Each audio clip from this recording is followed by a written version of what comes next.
Good morning, everyone. It is Monday, July 7th, 2025. My name is Wade Cruz, and this is Ball Cap Bible Study.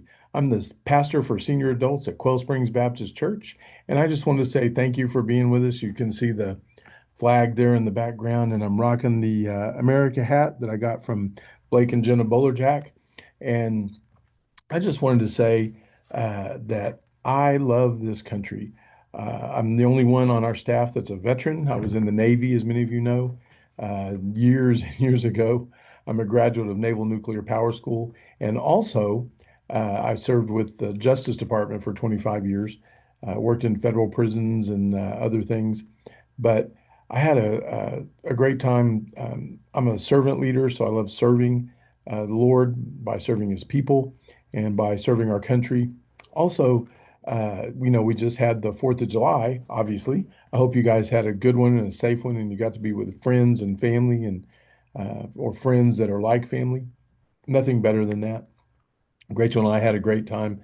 I got to do my very first kayak adventure. So some of you know what I'm talking about. That was funny. Today, I want us to look at Psalms 22 because we have a national motto. And, you know, many of us are on the struggle bus with relationships or just with life or whatever. Rachel and I were having some car trouble this weekend, and I believe God miraculously fixed our car. That's a long story, longer than you really want to know about. But um, felt like the transmission was going out, the check engine light came on, all this stuff, and then yesterday it was fine. So, like I said, much longer story. But in who do we put our trust? There's a proverb that says, "Some trust in chariots," but our national motto is, "In God we trust." And like I said, maybe you're struggling with a relationship, or you're struggling with a boss, or you're struggling with a family member, or you're struggling with a neighbor, or you're struggling with a health issue, or all sorts of things. But where do we place our trust? Our national motto is "In God we trust." And I'll just be honest with you.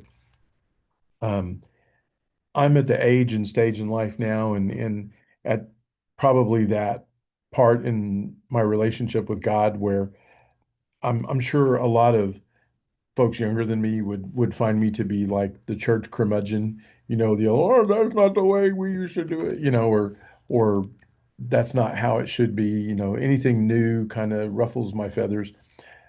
Change is harder than it used to be. But I just want to say this. We all deal with adversity and we struggle and we life is hard.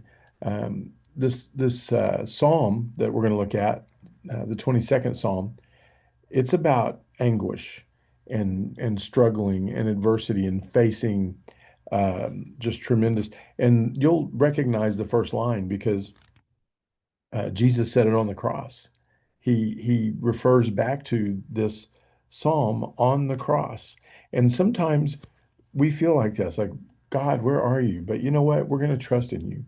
Uh, who would you rather trust in? You know, something God created or God himself?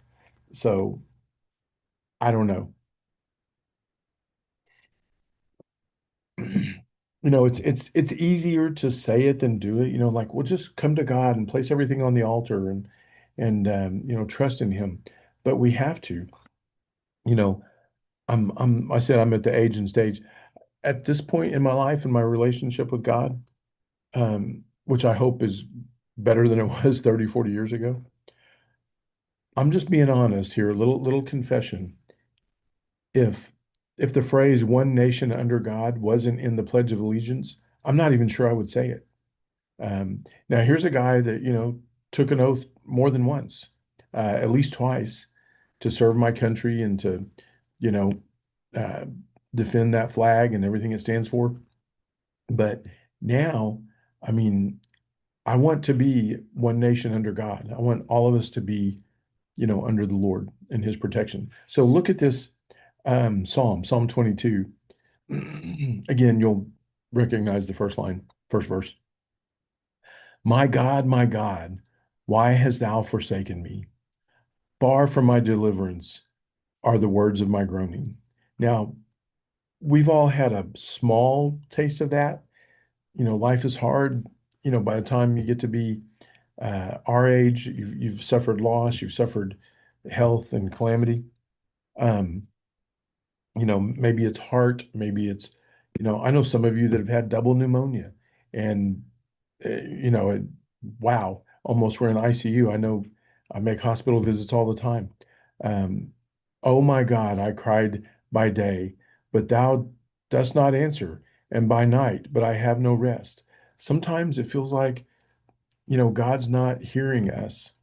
And it's more about the alignment on our end. Who's going to always be constant and consistent. And that's something I need to work on is consistency and being, better all the time. Um, but God's the one that doesn't move and is not shaken. Um, yet, yet thou art holy. Holy.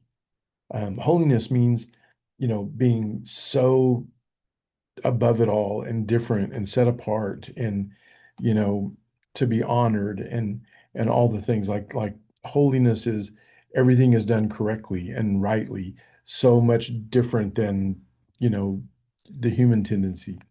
um oh thou who art enthroned upon the praises of Israel.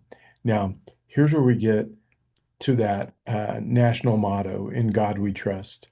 And I just wanted you to see this because this is just scriptural and it's just true and it's just something that we as a nation should do.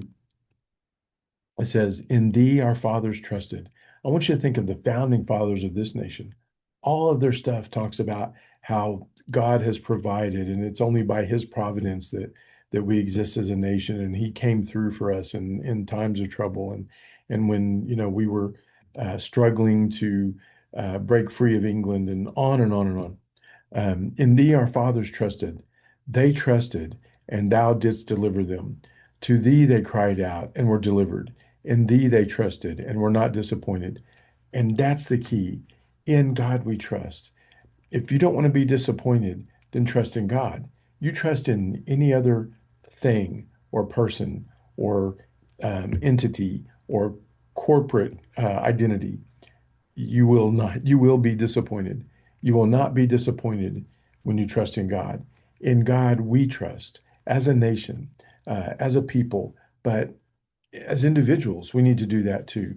We need to trust in God. Sometimes it's hard because things don't come as quickly as we had hoped, or somebody else gets ahead, and it's like, why them? Are you kidding me? But trust in God. Trust in God, and you will not be disappointed. I'm going to stop there. It goes on. You can read all of chapter 22 if you want, but I just wanted you to know that as like Ronald Reagan said, if we ever stop being one nation under God, we'll soon be a nation gone under. All right. I love you guys. That's all I got today. Have a blessed day. I hope you had a happy Fourth. And we start now entering into the 250th anniversary of the United States of America as a nation. I'll see you next week.